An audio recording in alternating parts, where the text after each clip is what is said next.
What's up, everyone? This episode, the teams rowed their boats, dug in the salt mines, and one person might have kicked their wheelbarrow. That was not a might. That was a definite. Izzy? It was a certain adventure in Croatia, and we've got so much to talk about. So welcome to your Amazing Race Breakdown. Right before we get started, if you are new around here, make sure to hit the subscribe button. We're here every single week breaking down the Amazing Race European adventures with just a couple of Big Brother fans enjoying the Amazing Race Big Brother edition. It's quite fantastic. So if you want to hear our thoughts every single week, be sure to hit the subscribe button so you can hear them every single Thursday after the race. We're also going to ask you all to hit the like button. Thank you. So you're getting like a pro at this. I'm so proud of you. Yeah, so it really helps us out with the YouTube algorithm, being smaller content creators ourselves. It really puts us out there and it helps get the word out. So every like counts. It really does. Proud husband moment. Absolutely fantastic. There's two things there, folks. Hit the subscribe button. Hit the like button. Let's get to the breakdown. All right, let's get started here. How you doing, Tom? I feel like I've given the ropes over to you. This is incredible. This is TV Talks with Sam at this point. I'm doing very, very well. Even better seeing you get all confident and comfortable in your role on the channel. This is fantastic. I enjoyed this episode. It feels like now all of the, I don't want to say weak players are gone, but the not so big contenders are gone. However, just in Earth's natural way, natural selection takes its course, and then of the good bunch, some new people who aren't so good get formed. Do you know what I mean? Does that make sense? Like, there's an episode of Parks and Rec where, you know, there's the Jerry of the office, but then when Jerry leaves, natural selection takes its course, and somebody else will become the new Jerry of the office. Who, you know what I mean? I know exactly what you're talking about. Yes. And that's what it feels like with the race. So even though everyone's great, I do feel like we're starting to see Rubina and Christine, Izzy and Paige, and Jack and Chelsea become the weak ones in the pack, and the rest are up the front in the top four. But of course, we did lose Christine and Rubina this week. I really enjoyed watching them. I had a strong feeling I knew going into this episode that it was the end of the line for them. Especially because they started an hour later than Izzy and Paige, who were the second to last. That's hard to come back from. Like, it's hard to catch up at that point. Of course it is. You're an hour behind the last group. Like, it's tough. Yeah. It's really tough. You kind of have no chance at that point. How did you enjoy this episode, Sam? I enjoyed it. I definitely did. It felt a bit like a whiplash because it was like we're going from one thing to the other, one thing to another. Yep. But that's just something we got to get used to, you know? Last week they gave us a little break and only gave us 2 portions to work with. So now we're like, okay, all right, we're going this way, that way, this way, that way. So it was fun. It was fun. It kept me on my toes. I'm so glad. And I think also a big thing for us enjoying these last few episodes is, you know, we're not supposed to play favourites, but everyone's got their favourites. Let's not lie.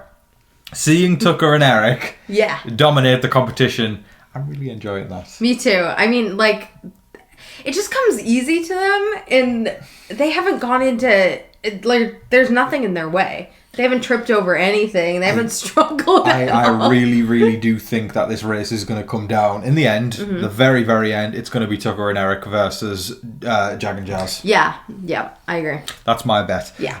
That's what. The writing's on the wall. The writing is on the wall. The writing's on the floor. It's on the ceiling. It's on every single wall in the house. Yeah. It's being flushed down the toilet. Yep. It's in the pipes. Take a green light. It's splattered all over the wall like an Andy Warhol painting.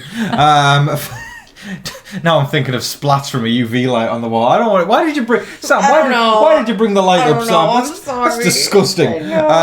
Folks, what an episode that was. I don't know if you want to take us back to the very beginning, Sam, to talk through this leg and all the wonderful things that went along the way. Yeah, what's very interesting about Amazing Race that I've noticed is they just start. Like, there's no there's no pretty scenery to start with. Like, are you channeling like Survivor when you see like so Survivor begins with a whole, like, you know, it pans over the beach and it's like and you hear like the tribal music and it's like all serene, and then it cuts last night at tribal and then they do all that kind of stuff, and then you cut to Big Brother, which is the most in your face previously on Big Brother, and then you get the iconic intro of 2 minutes, whereas Amazing Race, it's just like bam, straight away. Which I feel like makes sense for considering it's a race. You can imagine them checking flags and just off with the races. I enjoy it. It feels like a breath of fresh air. Yeah. But anyways, so we started off, and it was Tucker and Eric in the front, of course. Yeah. And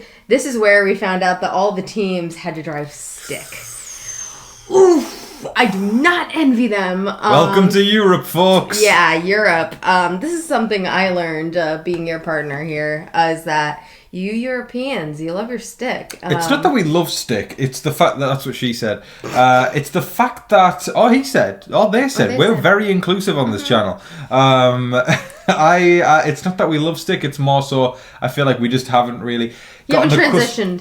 I'll tell you what though, I will say over the past 5 years-ish, I'm starting to see more automatic cars starting to be introduced into the UK, at least. I can speak for England. Yeah. But no, we're a fan of the stick. You have to still learn stick when you learn to drive in the UK. I do think we should all learn how to drive stick. I did try to learn once, and I kept stalling out, which is normal for when you're first learning to drive stick, but then I just got frustrated. Or you're just a bad driver. That could be it. I'm going to pay for that later. Folks, let's continue on. Driving stick, that was... I feel like... It was a learning curve for I feel like you would have adapted pretty fast on that. Yeah, no, I mean, I can learn. Yeah. And the last time I tried to learn was like 5 years ago. Yeah? So... You think you can give it another shot now? I have more patience now. Yeah, I think I can try to learn it. Yeah. Yeah. But, so it looks like a couple teams had issues with learning how to reverse. Yes. Jack and Jeff. I'm thinking of the other one. I'm thinking of Natalie and Stephanie. Natalie and Stephanie? So there was so much chaos with those two. So much. It was like they figured it out, and Natalie was like, "Oh yeah, okay." She was like talking to the camera, like, "Okay, guys, so we figured it out." And then Stephanie's like, "Nat, we gotta go," and she's like, "Oh, okay." It was so chaotic. It's making me want to see Nat back on more shows. I know. She was trying to have a whole celebratory moment though. Was like, "We love Croatian men," and then like. And then it cut to just Stephanie like, go, come on, quit it, you know. And she was just like kind of passenger princess. She was passenger princess while in the driving seat. Can we all talk about the way she holds the driving? It's the... Like she's like a grandma, like... That was hilarious. You do that better. I feel like... That was hilarious. Because you're short as well, so... It looks so funny. So funny. That was hilarious. I mean, we'll talk about each individual couple later, like we always do when we go down the line. But I want to talk about the rest of the leg, Sam? Absolutely. All right, so we had our 2 detours, which were either bag it up or pull it up. Without thinking about it, what speaks to you? Bag it up or pull it up? My initial reaction was bag it up. Yeah? But after seeing it... What is it about... Pull it up that strikes you? Pull it up. Is it hearing the words pull up and the fact that, you know, we've just gotten out the Wii Fit board recently and gotten back into fitness? Do the words pull up scare you as much as this? My strength is not quite there yet. So are you on the same page as me where pull up scares you way more than bag up? No, it's the oysters. Because I... So if you didn't know about the oysters... Well, they were told about it. I'm playing a game right now. Okay. Bag it up or pull it up? I think I would say bag it up. Yeah, I would as well. But also in terms of like the detours themselves, like I would have been worried that it would be another fish skinning situation where it had to be exactly perfect, like the oysters. Yeah. But after watching it, it doesn't look like they had to do anything specifically. They just had to pull the buoy and then go. Like that seems so much easier. While we're on that, by the way, before I forget, I just need to pick fault with America right now. Buoy. Buoy, yeah. We call it a boy. You call it but the U. Okay, so if something floats to the top, you know, what is it? It's a buoy. Yeah, but what is it? Like, it's buoyant, right? Right? Last time I checked, Americans... Can't argue with that. Is it buoyant?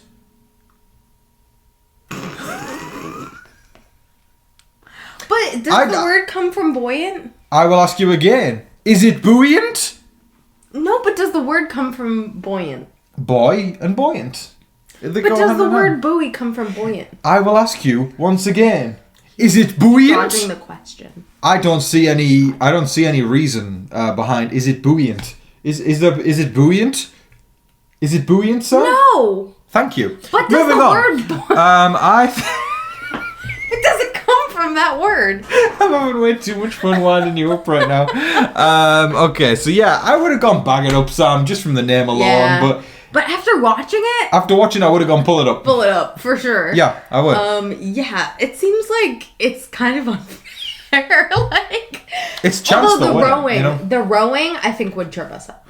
I don't know. It depends if you're kind of coherent. Because as much as I love Taylor and Kylin, she just sat there while Kylin had to do all the rowing. She'd look like Cleopatra, bring in the queen, and they've got they're all. She just sat there while Kylin. And listen, I'm not Kylin's biggest fan. Y'all know this, but he was the only one doing work on their boat. I think they thought they had to do things separately, but that just was not the case. No, I mean Natalie and Stephanie were in the zone together. They smashed it. Those two. They did. And even though Ruby and Christine were at the back, they still didn't take as long as Taylor and Kylin. Yeah. I mean, at least it looked that way. But and I mean, we'll talk about how Rubina lost her glasses off the side of the boat as well.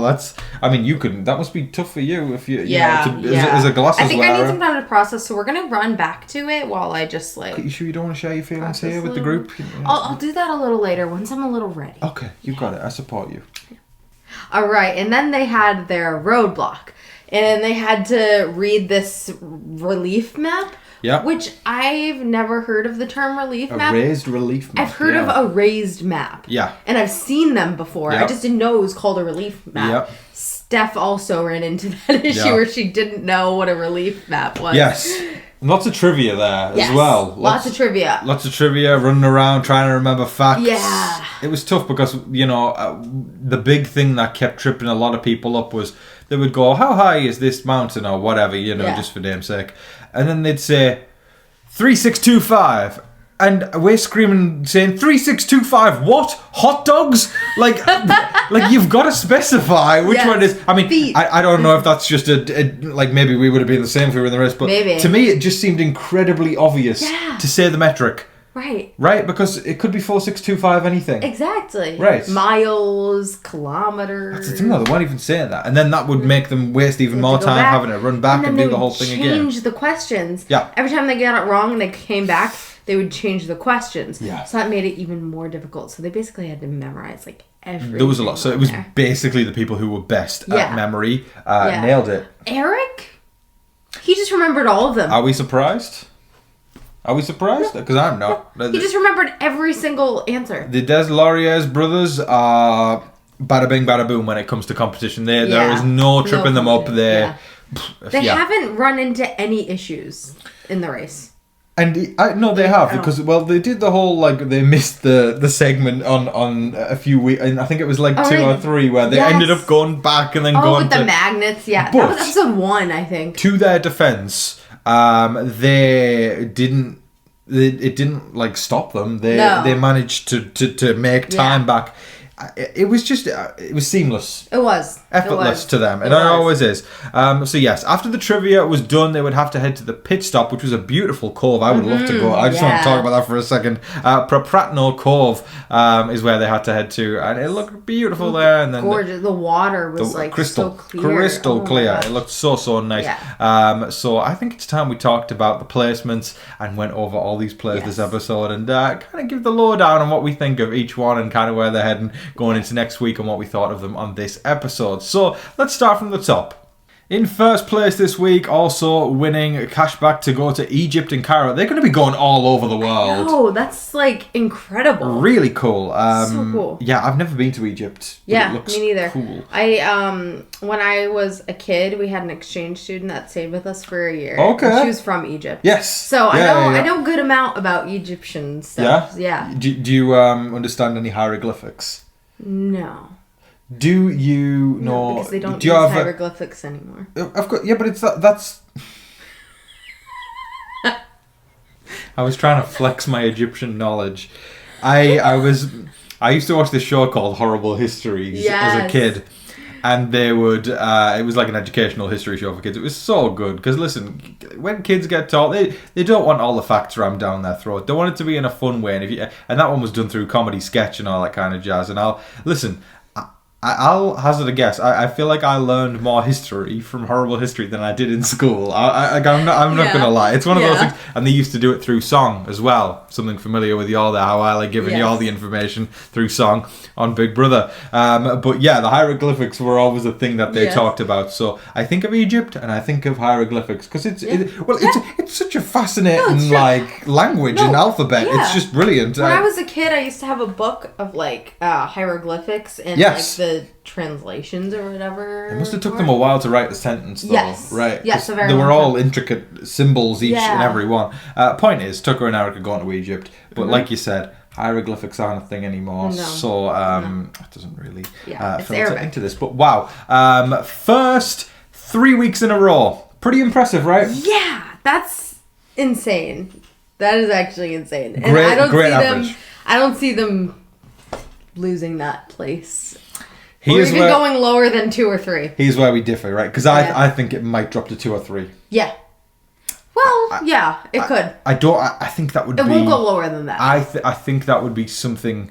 That was... Because, I mean, I don't know about previous records in the Amazing Race, but first for, another 5 weeks, that's going to be a lot. That would be like 8 weeks first place. That's a lot. I think they have to introduce something to shake it up, or else, it won't be as entertaining, I feel like, if it's the same. What they'll do is, on one leg, they'll be like, get to this place, and then they'll all arrive at 4 a.m. in the morning, and they won't be able to get in until 8 a.m. or 9 a.m. So then everyone stacks up at the gates, and that's what'll happen. Yeah. But, in terms of just them going about by themselves, it feels like it's David and Goliath. Like nobody is getting in front of them. Yeah, it's funny, because, it's weird. Look, I'll explain because it's going to sound weird, but I kind of hope that they place second or third soon. Okay. But okay. I thought you were going to say in the whole thing. I was like, excuse you? No. But let me cook. I'm letting you cook. Cook away. Okay, but then I'm going to throw some salt and pepper in. Because watching a team go 1-1-1-1-1-1-1, it's a little boring. You want to see a little bit of struggle to it's the journey. It's the J they've word. gone down. Come on, you can make it back up. You want to see them have a journey. If they're just doing one the whole time, it's all right. Yeah, you did great. I agree with that. I mean, some people are Glory supporters, but not us. I don't know. I will probably find myself maybe in a few weeks' time thinking this is getting a little stale. Yes. Even though I love them. I like a bit of jeopardy, so you go, your feelings get put on the line for a second. You go, what's going to happen here? I like some excitement. Shake it up. Right, it does. It shakes it up. Shake it up. Shake it up. Shake it up. Disney Channel kids. You'll know this. Yeah, I have absolutely no clue, but I have full trust with Zendaya. With Zendaya, okay, yes. yeah. I loved her as a kid. I loved her in Spider-Man. I thought she was great. Yeah, you were too late to the Zendaya train. But she was in Spider-Man, and I liked her in that. Yeah, but I definitely didn't have a crush on her at all. But I loved her years before you, so I'm cooler. She was cool. Yeah, she was cool. I might have also had a crush. Okay, right. Well, we've both established something right now, and we're going to move on. Well done to Tucker and Eric for their first place finish this week. In second place, though, coming back from third place, is Jazz and Jag. Sam, how do you think Jazz and Jag did this week? They were a bit chaotic. I'm surprised they got second, but I think that was just they were just very chaotic. It was fun. You made the point, though, didn't you? In the middle of the episode, you turned to me and you said, I feel like they're fumbling the ball a bit more and more every single week. Yeah. Do you want to elaborate on that one? Yeah, I do feel like every week they were on a high, in the beginning. Yep. And they've started to, kind of fall apart a little. They're running into a lot of issues. It doesn't mean that they're going to, get that far behind, but, compared to their beginning, it's just they keep running into a lot of issues. I will offer a statistic moment, though, for all of us statistic buffs out there. Their trajectory right now is upwards. It is. Even though, we talked about how they went down, because they went first, second, fifth. But then they did third, and then they've climbed again to second. Yes. So their trajectory is showing that they could actually, they could dethrone Tucker and Eric next week. That's never know. Because even though they are having some fumbles, mistakes, and they're falling a little bit behind what they did in the beginning, it's still better than the other teams. I agree with that, for sure. It's still, because they're still so ahead. I don't see any world in which they fall behind Jack and Chelsea. No. Or Izzy and Paige. No, not at all. And There's probably, no way probably not Joseph and Adam either. No, probably not. I think Joseph and Adam, they're kind of in the middle. They've got a few weeks left tops, I think. They've only got a couple weeks left. They're like in the back of the front. They're bouncing too much in their placements as well. That's but then again, that bounce could still keep going up. That's true. I do think though that like they're a little too nice for their own good, which we've talked about. Well, they before. haven't. Yeah, Joseph was the nice guy in Big Brother. That was his biggest downfall. But what I will say about Joseph and Adam is they haven't actually placed in the top 3 since week 2. Yeah. So they've been out of the top 3 for the past 4 weeks. Close to it, but they haven't managed to get that. And again, it's that kind of bounciness that kind of gets them all over the place. But we'll talk about our third places, which was Kylin and Taylor. I think they have gone... But they went from 4th to 2nd, and then they're back down to 3rd this week. Slight shift, not enough to criticise them though. That's still the top 3, so well done to them. And you know, like I was talking about when Taylor was sat like Cleopatra on the boat, just kind of waiting. I feel like they just needed somebody like feeding her grapes as well, you know, and a couple of fans like coming down. Then Kylan was actually able to. Kylan he didn't mess around this week at all. No, he didn't. No, he was going hard. And are you? You're enjoying seeing Taylor do well? I'm enjoying seeing Taylor do well. I didn't know how to navigate that one. I mean, everyone's heard my opinions on Kylin. Yeah, no, you're nothing if not honest, Sam, and I respect you for that. Yeah, and you know, I love Taylor. Even if I disagree with what she was saying last week, I still love her and want to support her. And I think she had a good idea this episode with her trying to cheat the system. The system cheated me. The system cheated her, unfortunately, because they didn't know that when they got something wrong, the questions would change. They didn't have this information before they started. Yeah. So Taylor couldn't have known, and she tried her best. Taylor is nothing if not a strategist. She really thinks hard about strategy. So, I mean, props to her for that. It did backfire, but... Hey, she tried. She at least tried. She tried, and 3rd place ain't too bad. It gives you a little wiggle room to try something different, doesn't it, when you're higher up the board? Definitely. But, they had the room to try that. But in the coming weeks... That's where you've got to start to ask yourself, do we have the room? Because if something goes terribly wrong, then you all of a sudden They can't experiment at that point. Yeah. But they had a good week this week, so well done to Kyle and Taylor. Yeah, they're just on a upward trajectory. They are, yeah. I mean, they fell back 1 placement, but overall, they're going up. Forget about it. Forget about it. 4th place this week went to Natalie and Stephanie, the chaos queens of this episode. God, I love those two. I think they're my favorite. I was going to say this episode specifically. I think they were my favorite. I think they're my favorite in general. I can tell. I look over at you when the race is on. I'm like, Tom, look what they're doing. Look what they're doing. You look like you're beaming when you see. And it's crazy because, you know, I'm married to you, and we talk Big Brother a lot, but I really didn't know until The Amazing Race how much of a Natalie fan you were. Well, the thing is, like... Because nobody talks about her, really. Yeah, exactly. You know? And, like, I love Natalie on Big Brother, but, like, I've become even more of a fan of her on Amazing Race. And, like, because she hadn't done Big Brother in a long time. Like, she didn't come back for an All-Stars or anything like that. So, like... We didn't really talk about her much. Yeah. But I do love her. She's chaotic. Yeah. And I love the chaotic energy. I'm obsessed. I was on TikTok last night, and is this another segment of Sam on the Street? Sam on the Street. Over to you, Sam. Yes. So I was on TikTok last night, and Natalie's TikTok came up on my For You page. Do I have to keep holding my hand here? Yes. Okay. So her TikTok came up on my For You page, and it was Natalie talking about how they only had 1 change of clothes for the whole race, and they didn't have a washer and dryer. So what Natalie would do was she would go in the shower, rub body lotion and hand soap all over her clothes in the shower, and then she would hang them up and use a blow dryer to dry her clothes, and that's how she washed her clothes on the race. Well, that was a fascinating segment of Sam on the Street. Yeah.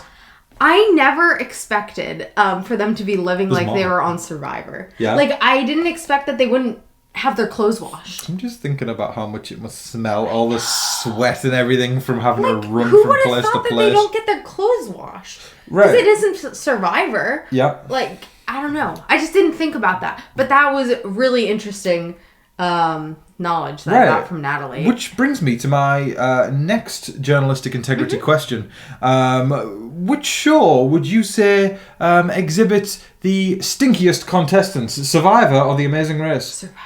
Yeah? Survivor. Gotta be, right? Because they're also doing, like, challenges in the mud and the dirt and everything, and like I'm putting my hand down now. And they don't have an opportunity to even wash their clothes with soap or anything. But you would never think that they would stink on The Amazing Race, would you? I know. Who would have thought? I was like, my mind was blown a little bit. I can smell it from here. It's I know. Gosh, Natalie. Jeez, come on.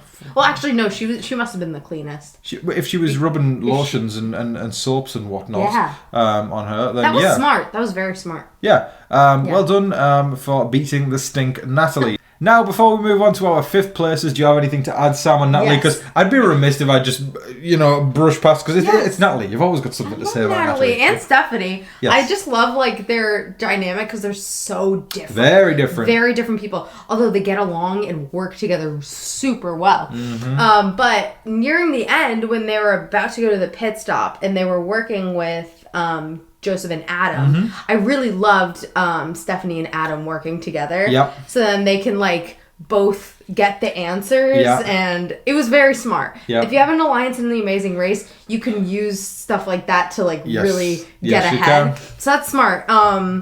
And although there was a bit of tension near the end because Stephanie and Natalie were done and Joseph and Adam were done, they were trying to get directions, and there was like this whole misunderstanding of like Joseph was like, okay, I'll get the directions, you turn this way, we'll follow you, we'll meet up, and it was just like very confusing. And so Stephanie and Natalie went on ahead, and then Stephanie was like, Natalie, don't tell them we'll wait for them. Like, don't wait for them. This is a race. Like, as much as we want to work with them and we love them, like this at the end of the day, we don't want to sacrifice our placement. I agree with Stephanie there. I'm completely with Stephanie. She is reminding a Big Brother player something that I complain about every single summer. Don't die on the sword for your alliance. You are your own player. Only one person can win the money. And I'm so glad Stephanie gave her that reminder, because this just, as much as I love my Big Brother players, there is just something in so many of the DNA of Big Brother players that make them go, oh, well, I'm going to throw my own game under the bus because I have an alliance. Like, what? No. Get a grip and get the money. I'm fully behind Stephanie there. Yeah, you just got to keep going. Of course you do. And listen, alliances can help you to a certain point, and alliances... You can't let it hinder. You can't let it hinder you, right? And Jazz and Jag haven't thought twice about that. They're placements ahead of those guys, because they're also in that alliance. We need to remind everybody. And they don't really seem to be honouring it as much as the other two. No. I mean... But that's going to serve them well, I think. Exactly. Yeah. Alliances are great and very helpful to have until they're not. So, like, you just have to cut your losses at a certain point. If it's not going to be helpful, don't do it. If it's helpful, do it. Like, and it's not even necessarily cut your lost time yet. It's we're at the point though where it's okay, we're not cutting our losses, but we're also our own team that needs to make it to the line. You have to make those decisions to like not hinder your own placement. And I don't think at all any kind of relationship was hindered there between the two, because they got to the mat and had a nice chair circle moment, so that was nice for them. So going on from that, it seems the perfect time to bring up our fifth places, Joseph and Adam. The one bit that stood out for me this episode was Phil saying these have got to be the loudest contestants we have ever had on The Amazing Race. I wasn't even thinking they were that loud, but I think I'm so accustomed to loud Big Brother players who just scream "Let's go" every other word that I didn't really counter in that they would be the loudest. But but you know what? You're probably right, because the excessive amount of "Let's go," I can understand why that starts to become obnoxious and loud to some people. But I like Joseph and Adam, so I'm going to let it slide. They're sweethearts. They are sweethearts. How do you think they fared this episode? I think they were all right. They had a bit of a rocky start, because they were they were ahead of Natalie and Stephanie. Yep. But they got behind because of their navigation at first. And then I do think that they worked smarter, not harder, with the back it up because of Adam's diabetes. Yep. And so into every detour roadblock they go on, they have like a strategy of how they're going to be able to make it work so that his blood sugar doesn't drop or go up too high. It's almost like rationing out the energy as well. Exactly, yeah. So like they split the tasks that they were doing for Bag It Up, which was really smart. So like if you've got a bit of something that you have to work with in that way, it's really smart to strategize like that. So they're very smart. I just think that they're too nice for their own good. I think that might bite them in the ass at some point. Well, you know, It already started to. I'm about to make a statement. I've been brewing a statement in my mind while you were saying all that stuff. I think Joseph is going to fall victim to the same thing he fell victim to in Big Brother, and it's being the nice guy. There is an alliance that's been made to benefit him, but I am absolutely terrified, and it tells me in my gut that they are going to be the bottom of the alliance when it comes to placements. Yes. I think Natalie and Stephanie are going to make it further, and I think Jazz and Joy are going to make it further, and once again, it breaks my heart, but he didn't learn his lesson from Big Brother. And what I would say to the boys right now, if it was the middle of the race and the race hasn't filmed and it hasn't finished, because I look at Jack and Chelsea, Izzy and Paige, I like watching both of them dearly, but I kind of feel like I know where their path's going and it's not much longer in the race. Now, Joseph and Adam are in this pivotal position where I would look at them and say, boys, get it together now or it's going to be too late. Exactly. Betray your allies. Get yourself ahead, do what you need to do, or you're going to be out. Because I'm starting to think that if they don't start to make those moves, they don't have more than 3 episodes left. Right. Again, and like, once an alliance doesn't become helpful to you, like, you don't need to, I guess, like, try to get to the same place as them or anything, or slow down for them. Like, you shouldn't be doing that at all, especially, like, as it's getting nearer to and closer to the end, and they're starting to go towards the bottom because all these teams are getting eliminated. They're at this really, like, at this crossroads right now. Yeah. They have to get it together or they're just going to fall victim to it. I completely agree. Now, in 6th place, we have Jack and Chelsea. Bit of a nothing episode for those two. Yeah, there wasn't a lot of airtime for them. Not as much as last episode. I feel like they got a good amount last episode. I love when we get to see them, though. I know, because I feel like this whole time we I adore Jack. I'm sorry, I gotta say that for Jack is great. He gives me life. I mean, Chelsea, I enjoyed on Big Brother anyway. I think she's a great player. But Jack, I mean, I don't know. Jack's the star of the show. He's the star of the show. That's right. Now, speaking of star of the show, I want to give my condolences to the salt mine wheelbarrow that was harmed in the making of this episode. Izzy and Paige in 7th place. Izzy likes people to believe that she's always cool, calm and collected and composed, but I somehow believe that Izzy is always 5 seconds away from doing what she did to that wheelbarrow to another inanimate object. It feels like every confessional that they have, it's like after Paige has like calmed Izzy down and Izzy's like, I'm okay now. And I'm like, I'm calm are you now. Really okay? And you sure Paige is you're like, okay? I want to rip their heads off.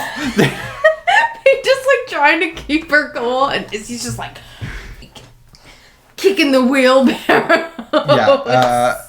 Condolences to the salt mine people. I bet they're not going to invite production back anytime soon. Yeah. Probably not. Press F to pay your respects. F's in the chat. Yeah, drop an F in the comment section to pay your respects to the wheelbarrow. May it rest in metal pieces. Now, unfortunately, the race came to an end for Christine and Rubina this week as they said goodbye to the rest of the racers, and Rubina's boyfriend's still in the race. Yes.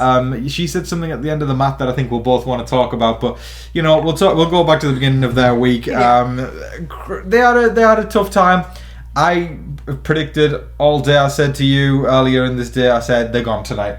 I just think no matter how well they did, even if they did amazing, they could, like, because somebody- of the time and the spacing, That. they left an hour after Izzy and Paige, who were, like, the last before them. Yeah. There was just no way they could have been able to. It just kind of seemed like there was no point. Somebody would have really had to muck up on the other teams. Like, really bad. To bad. give them the go-ahead. Because it was, quite frankly, it was a disastrous episode. They were at the back of the pack the entire time. Yeah. Rubina lost her prescription glasses in the sea. I don't think they ran into anybody. I don't think so either. Come to think of it. So, no. I don't think they did. They didn't see any of the other teams. So they were, were last doing everything, and then they finally crossed the line and they said 8th place. And, I think they did the old, bait and switch? The old bait and switch. You said that, didn't you? Yes. So the whole episode, so when they were told what the pit stop was, it said where one team may be eliminated. May. Every team was like, may. So they were thinking it's a non-elimination leg. And that's what I was thinking too. But I was like, I wonder. Yeah, I even think Phil did continue the bait and switch when they got to the mat as well. You are the last team to arrive here, which means you have been eliminated from the race. He paused there was a pause. There was definitely a pause. I mean, theory time. Yes, and I agree with this theory. Theory time is that production can decide when they want to do a non-elimination leg. Yes. Listen, if Izzy and Paige were at the back, it would have been a non-elimination leg because they know that Izzy will bring in views because she's the chaotic one, she's the loud one.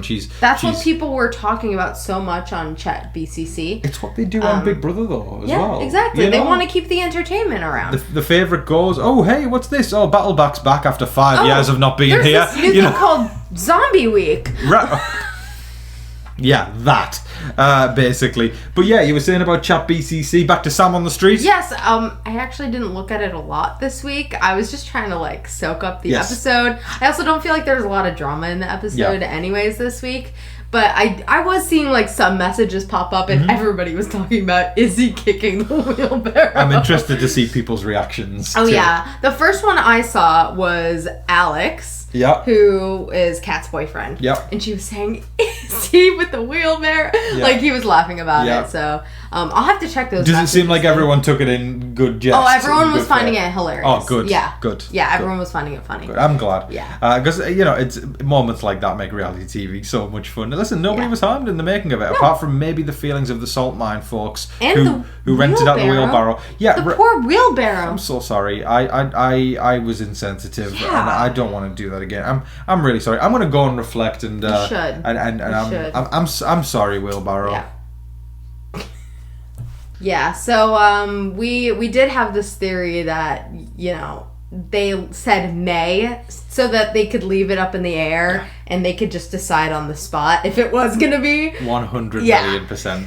That's without a doubt. But yes, commiserations to Christine and Rubina. They had a very, very fine run in the race. Lots of placements of 8th for those guys. Interesting that they should be eliminated in 8th. So it's kind of on brand for them. So yes, the race moves on. We are at the Magnificent 7 next week. Commiserations to Christine and Rubina. But the race goes on. That is all of your amazing race breakdown for today, folks. We thoroughly hope you all enjoyed hanging with us. I saw you there. Thank you so much for joining me, Sam. It's an absolute pleasure to have you here. I want to thank everybody for all the wonderful messages that were sent in for Sam's birthday this week. We were just actually filming the mail video because it's been so hard getting both of us when we're both free to sit down in front of everything because we've had so much on our plate that I can't necessarily go into on YouTube. But it's been important stuff. Let's just say that. Basically, it's been very hard to find the moment to sit down and do the mail video, but we went through some lovely gifts that were sent to Sam for Sam's birthday. And just to tell everybody, we had a lovely weekend away in Boston. We did. It was amazing. So on Friday night, we got to see this band Magdalena Bay. Which you love. Oh my God, You've been waiting 5 years. 5 years. I've been listening to them since 2020. They were a small little band, and then we got to see them. It was incredible. And then we got to spend the day in Boston for my birthday. We got some Italian food and some cannolis at Mike's Pastry. And Tom got to be at Fenway for the first time. He was just Like, I mean, go on. You explain like what I was like. Yeah, he was just like seeing the Red Sox Fenway Park. I'd never been to Boston before. Yeah. I had one of those surreal moments where I was like, holy moly, that's it. That's it. That's the Green Monster right there. That is the park I have seen so many times on TV. It was a bucket list moment for sure for me, which is crazy because I didn't necessarily I didn't know where the venue was going into this as well. So then when we somewhere around, I thought Fenway. Maybe if we've got a bit of spare time this weekend, we can go out of our way and go and see Fenway Park. But it was there. I got to put my hand on the Green Monster, not Mike Wazowski. Yes. The Fenway Park, absolutely brilliant. Yeah, it was at MGM Music Hall, which is a building attached to Fenway. Yes. So we were literally in Fenway. Yeah. And you got to touch the wall and everything, and it made me really happy to see it because like. Sometimes I take it for granted that I live in Massachusetts and I can just go to Boston any day. So listen, it just makes me excited. There's so many places out there that we've yet to see. Many adventures ahead, and I can't wait for all of them. We also got to go to the aquarium, which I had a great time. That was great. The penguins. I loved seeing the penguins. The penguins were lovely. Basically, we had a smashing weekend. Yes. And I'm a big fan of Boston. I just want to put that out there right now. Yeah. This may change, but I think it's my favorite city I have been to in America. Wow, even more than New York?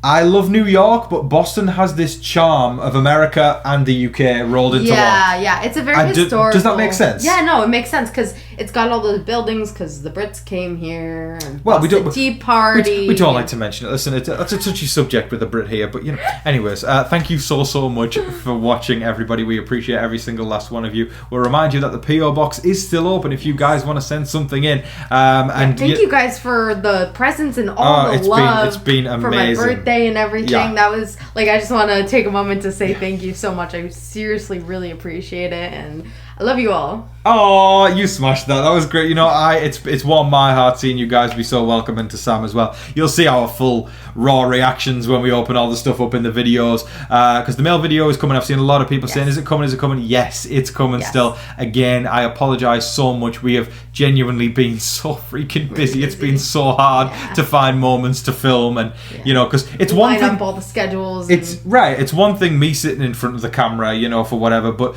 when we've got to find like 3 or 4 hours for us both to sit down and open packages, that's it comes around a few times a week. So we have to really hone in on those moments when we can, and luckily we could do that today. So some editing will be happening very, very soon, with the mail videos coming out very, very soon. Thank you so much for watching, everybody. Thank you, Sam, for joining me. I hope you have enjoyed it. I always love filming these amazing race videos. Like, it just...